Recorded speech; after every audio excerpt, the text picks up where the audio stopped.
광TV. 안녕하세요, 광TV입니다. 오늘은 몇 안 되는 고덕신도시 2단계 아파트 중에서 올해 안으로 입주를 앞두고 있는 파라곤 2차, 호반 1차, 그리고 리슈빌 파크뷰를 표적으로 매수자 주택담보대출부터 입주자 전세자금 대출까지 포괄적으로 한번 다뤄보는 시간을 갖도록 하겠습니다. 물론 오늘 나오는 내용이 관련된 모든 내용을 다 담고 있는 것이 아니니까 오늘 내용을 기본적으로 알고 계신다면 부동산 대출 관련 내용이 어렵다고 하셨던 분들에게는 스스로 본인이 원하는 자세한 사항을 찾을 수 있는 원동력을 드릴 수 있을 것입니다. 올해 고덕 2단계에서 입주를 앞두고 있는 아파트들은 비조정 지역일 때 분양이 되어서 새롭게 바뀐 대출 규정과는 달리 종전의 규정을 적용한다는 그런 장점이 있는데요. 이에 따라 입주와 임대, 매매 관련한 문의사항들을 한번 정리해보고자 합니다. 오늘의 내용은 고덕 신도시 2단계의 입주를 기다리시는 분들에게 좋은 꿀팁이 될 수 있으니까 처음부터 끝까지 잘 보시기 바랍니다. 단, 대출 관련 유선 상담은 정중히 사양하겠습니다. 그럼 첫 번째로 비조정 지역일 때 받은 아파트 분양권의 경우 입주 시 무주택자 또는 일시적인 2주택자 주담대는 얼마나 나올까 하는 그런 내용입니다. 현재는 지금 우리가 조정지역이잖아요. 우선 주택담보대출은 크게 정부 상품과 은행 상품으로 나누어집니다. 개인소득과 그리고 기담보대출 내역, 전입 여부 등의 조건에 맞춰서 상품을 고를 수가 있어요. 그러면 먼저 은행 상품의 경우를 보도록 하겠습니다. 호반 서밋 1차의 경우를 예를 들어서 해당 은행 대출 직원의 말에 의하면 모집 공고일 기준으로 조정지역으로 지정되기 전에 2019년에 계약이 되었으므로 종전 규정에 따라서 무주택자의 경우 최대 LTV 70%까지 가능하고요. DTI는 적용되지 않지만 DSR은 적용이 된다고 합니다. 1인 세대 또는 세대 내 부부 합산 소득이 대략 한 4에서 5천만 원 정도가 되고 주택담보대출이 따로 실행되고 있지 않은 조건이라면 LTV 금액인 70%가 대부분 나올 것이라는 결론이 나오는데요. 일시적 2주택자도 위의 내용과 동일하지만 반드시 이전 주택을 처분해야 되죠. 그리고 미처분 시에는 약정 위반으로서 즉시 대출금을 상환해야 한다는 내용이 있어요. 그리고 상환이 완료될 때까지 연체계좌로 분류가 되죠. 연체계좌로 분류된다는 것은 이자는 쌓이게 되고 3년간 주택 관련 대출까지 제한된다는 불이익까지 따르게 되어 있습니다. 그런데 한 가지 짚고 넘어가야 할 사항이 있는데요. 파라곤 2차의 경우에는 분양가는 한 4억 초반 정도이고 최근에 발표한 감정가가 한 8억 3천 정도 나왔는데요. 감정가가 현재 지금 분양가에 비해서 월등히 높게 나왔죠. 그렇다면 계산하기 쉽게 한번 예를 들어 볼게요. 분양가가 4억인 아파트가 있고요. 이 아파트가 입주 때가 되니까 감정가가 8억이 나왔다고 한번 해봅시다. 그러면 이때 과연 감정가 기준으로 최대 70%인 주담대가 나올까요? 그러면 얼마예요? 87에 56, 5억 6천 이상이 나온다고 하면 분양가를 뛰어넘은 금액인 5억 이상의 대출이 나온다? 이것은 안 나옵니다. 다시 말해 현재 실행되고 있는 중도금과 나머지 잔금을 치를 금액, 즉 원 분양가를 넘어서 초기에 대출이 실행되지 않는다는 뜻이죠. 호반 1차도 마찬가지입니다. 그럼 두 번째 내용은요. 주택담보대출 실행하여 정상적인 절차로 매수하려 합니다. 대출 가능 금액 및 필요 현금은 얼마나 될까요? 라는 물음에 대해서 한번 볼까요? 예를 들어 무주택자이면서 부부 합산 연소득 9천 이하인 사람이 조정 대상 지역의 매매가 8억의 아파트를 매수할 때요. 이때 매수자가 받을 수 있는 주택담보대출이 DSR을 적용하더라도 60%까지라고 볼 때 퍼센티지로 환산하면 4억 8천이죠. 근데 대출 한도 4억에 걸려있기 때문에 현금만 4억이 필요하고요. 거기에 취득세 약 2천만 원, 그리고 중개수수료 400만 원, 총 4억 2,400만 원 정도의 현금이 필요하다고 생각하시면 됩니다. 사실 집을 살 때 준비해야 할 그런 4억이 넘는 현금은 부담이 상당히 크기 때문에 거래는 솔직히 쉽지 않을 것이라 보고 있고요. 결과적으로 정부의 완화된 정책과 종전과 별 차이가 없고요. 그리고 현금이 적은 사람들은 매수가 더욱 어렵게 되는 그런 상황인 것이죠. 그리고 매도인의 입장에서 등기 후 바로 매도할 때에 양도소득세가 77%가 발생하게 되죠. 그리고 취득세는 금액 및 보유 주택수에 따라서 1에서 3%, 아니면 8%, 아니면 12%로 책정이 돼서 발생하기 때문입니다. 부담이 커서 비정상적인 거래가 아니고서는 사실상 매매는 어렵다고 보시면 되고요. 거기에 덧붙여서 처분 소약자의 경우는 종전주택을 처분하지 않을 경우에 이주택자의 취득률 금액만큼 추징당하게 되니까 꼭 이 점에 대해서 유의해야겠죠. 세 번째 내용을 볼까요? 원분양자의 주택담보 실행 시 전입 의무는 있나요? 호반 1차와 8억 원 2차의 경우에는 정부 상품인 디딤돌 대출 또는 보금자리론의 경우에 대출할 때 전입 조건은 필수입니다.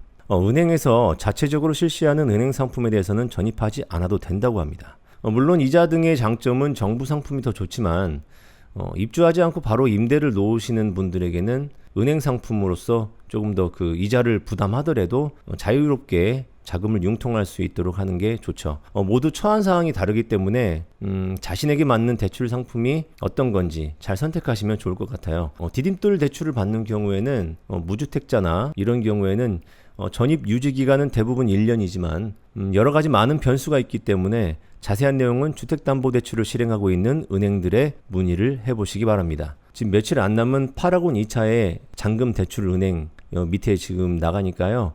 아실 분들은 대부분 다 아실 거예요. 이쪽 지점으로 연락을 하시면 될 것 같습니다. 그리고 네 번째를 한번 보시겠는데요. 원 분양자가 다주택자인 경우에 잔금 대출은 가능한가요?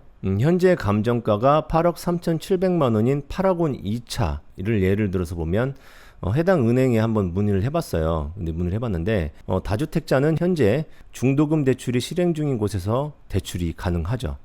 단 중도금 대출 한도 범위 내라고 생각하시면 되는데요. 지금 보니까 이금융권 같은 경우에는 다른 은행에서도 지금 대출이 가능한 것으로 또 알고 있습니다.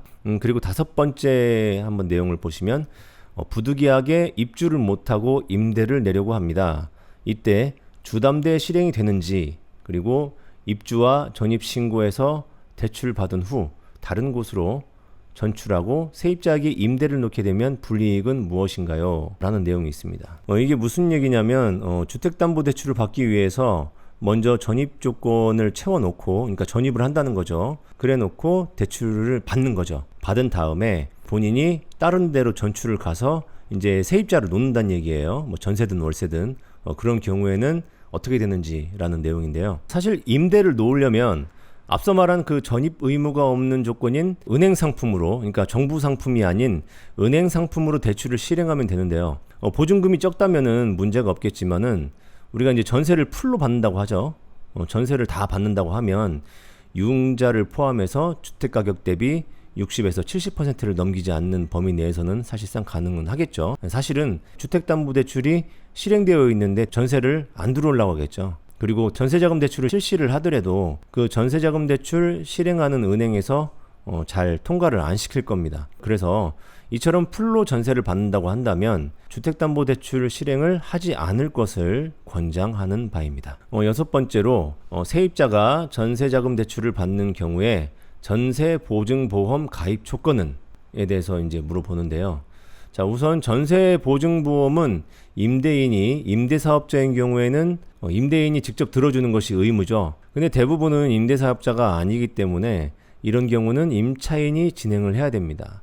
전세보증보험이 의무라는 뉴스로 인해서 무조건 지금 전세보증보험 가입을 집주인이 해주는 것으로 알고 계시는 분들도 계시는데 이것은 집주인이 임대사업자가 아닌 경우에는 의무가 아니라는 점은 우리가 꼭 알아두셔야 합니다. 그러면 전세자금 대출과 전세보증 신청 시 우리가 이제 주요 사항을 한번 잠깐 살펴볼게요. 첫 번째로 주택 대출금과 임대보증금의 합은 주택 가격보다는 적어야 하고요. 두 번째로 주택 가격 대비 선순위 채권 비율이 60% 이내여야 됩니다. 그래서 세입자는 방금 말한 그 두 가지 사항에 해당되는 주택인지 먼저 살펴보고요. 은행에 대출을 신청을 할 때 전세 보증이 가능한지의 여부를 꼭 확인하셔야 됩니다. 그래서 주택도시보증공사, 한국주택금융공사, 그리고 서울보증에서 보증 가입이 가능하고요. 각각 요율과 보증 액수 등의 차이가 있으니까 본인의 조건에 맞는 곳을 골라서 진행하면 되는 것입니다. 그리고 일곱 번째, 전세 세입자로 들어오는 사람이 무주택자일 때 아니면 1주택자, 다주택자일 때 각각의 경우에 전세자금 대출을 받는다고 하면 전세 보증이 가능한 조건과 그 내용이 무엇인가요? 라는 내용도 있어요. 참 어려운 질문을 많이 하셨습니다. 이런 경우에는 무주택자인 경우에 신용 상태만 양호하다면 최대 80%까지 가능합니다. 1주택자도 전세 대출은 가능한데요. 투기과열지구, 투기지역, 여기에 이제 시가 3억 원 이상 초과하는 아파트를 한 채를 가지고 있는 1주택자라고 한다면 전세자금 대출 및 전세 보증이 제한을 받는다는 내용이 있습니다. 또한 지역을 막론하고 9억 원이 넘는 아파트를 소유한 1주택자도 불가합니다. 이때 연소득 부부 합산 1억 원을 초과해서도 안 된다는 점도 알아두셔야 됩니다. 그래서 보증 한도를 보면 1주택자에 해당하는 경우에 공적 보증기관이죠. 주택도시보증공사와 한국주택금융공사 여기에서는 1주택자 전세보증 한도가 2억이고요. 사적 보증기관인 서울보증 같은 경우에는 보증 한도가 3억입니다. 물론 무주택자에 대한 보증 한도는 종전 규정으로 공적 보증기관 4억과 사적 보증기관 5억 한도로 그대로 바뀌지 않습니다. 이제 다주택자의 경우를 한번 볼 때 원칙적으로 전세자금 대출은 불가합니다. 그런데 이금융권 등에서 가능한 상품이 있는 경우가 있어요. 이때는 대신 전세 보증만 불가하고요. 전세 대출은 가능하다는 거죠. 자, 이제 8번째 내용을 한번 보시면 아파트 등기 전에, 그러니까 중도금 대출 실행 중인 이러한 분양권 상태에서 전세 사억으로 들어온다고 할 때 임차인이 전세자금 대출을 실행하는 경우에 임대인은 전세보증금을 받아 중도금 및 잔금 치르는 것이 가능한가요? 그러니까 이거를 말해서 미등기 임대차 계약이라고 하죠. 이 질문이 굉장히 많이 들어왔습니다. 우선 가능합니다. 진행 순서를 보게 되면 전세 계약을 하고 나서 계약서를 가지고 확정일자를 먼저 받습니다. 해당 기간에는 등기부등본을 확인할 수 없는 기간이잖아요. 분양권이기 때문에. 그래서 해당 아파트의 공급계약서하고 발코니 확장 그리고 옵션 공급계약서 그거를 임대인에게 받아서 사본을 가지고 은행에서 요청하는 또 다른 기타 서류를 가지고 전세자금 대출을 신청을 해야 되죠. 은행에서. 그 다음에 이게 통과가 되면 잔금일에 은행에서 전세자금을 받아서 임대인에게 이제 돈을 입금을 해야 되겠죠. 그래서 이제 부족한 전세보증금이 또 있게 되면은 임차인이 임대인에게 나머지 이제 잔금을 또 입금을 하면 되죠. 그렇게 되면 임대인은 중도금과 각종 분양 대금 등을 완납을 하게 되죠. 그래서 입주증을 발급을 할 수가 있고 입주 물품을 수령을 할 수가 있습니다. 그렇게 되면 그 받은 입주 물품을 세입자에게 인수인계를 하고요. 그리고 세입자는 이사, 전입신고 등의 절차로 완료가 되는 것입니다. 9번째로 전세자금 대출의 이자는 얼마인가요? 라고 물어보는데요. 이거는 은행마다 차이가 있습니다. 이율은 계속 변동되고 있기 때문에 정확히 알 수는 없으나 현재 지금 2% 후반대에서 3% 초반대로 책정이 된다고 합니다.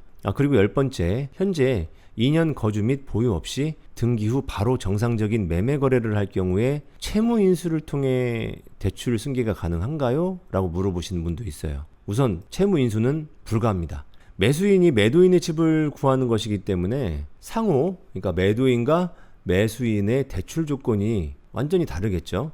종전 분양자의 조건도 아니고요. 현재의 정책을 적용하게 되니까 매수인의 주담대 조건을 기준으로 적용을 하기 때문입니다. 그래서 안 됩니다.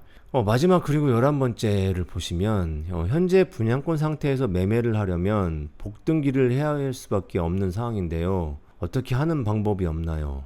우선 이거는 불법이라 안 됩니다. 매수자가 주택담보대출 실행함과 동시에 현금으로 매도자 명의로 실행되어 있는 중도금과 잔금을 상환을 하고요. 당일 분양권 취득과 매도 등기를 동시에 진행해서 매수자에게 주는 형식을 바로 복등기라고 하는데요. 취득세와 양도세 모두 매수자가 떠안는 조건으로 되는 거죠. 이거는 굉장히 부담이 되면서 전매 제한 중에 진행되는 계약이기 때문에 이거는 불법입니다. 그래서 세금 매수자 부담에 대해서는 또 이면 계약이 필요한 부분이죠. 요즘 입주 관련 업무가 많아지면서 제가 자주 영상을 올리지 못하는 점 여러분들에게 죄송스럽게 생각하고요. 최대한 양질의 내용으로 영상을 제작하려다 보니까 이렇게 시간도 길어지게 되었네요. 그 점 깊은 양해 부탁드립니다. 여름에 정점을 찍고 있는 요즘에 날씨는 덥고 과도한 정책으로 이제 매매 거래도 잘 안 되고 있어요. 사실. 그래서 이제 또 불쾌지수도 높아지고 그러는데 더워도 추워도 저는 계속 뛰면서 오늘 그리고 내일도 계속 뛰도록 하겠습니다. 이번 영상 도움이 되셨다면 구독과 좋아요 부탁드리겠습니다. 감사합니다. 광TV